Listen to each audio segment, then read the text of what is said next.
کافرون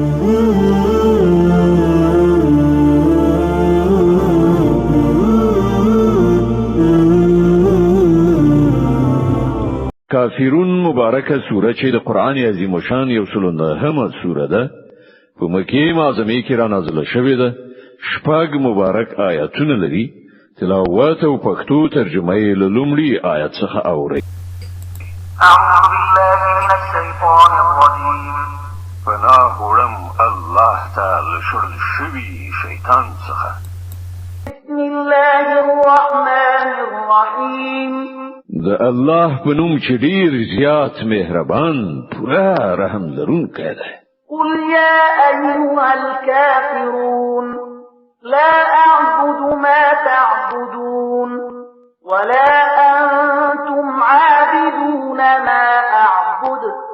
وای چې ای کافرانو زه د هغو عبادت نکوم چې تاسو عبادت کوئ او نه تاسو د هغو عبادت کوونکي یاست چې زه عبادت کوم.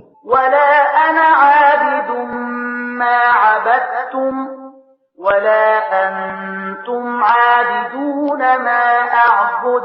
او نه هم زه هیڅکله د هغو عبادت کوونکی يم چې تاسو عبادت کړای دی او نه تاسو د هغو عبادت کوونکي یاست چې زه عبادت کوم. لكم دينكم ولي دين. ستاسو لپاره ستاسو دین دی او زما لپاره زما دین.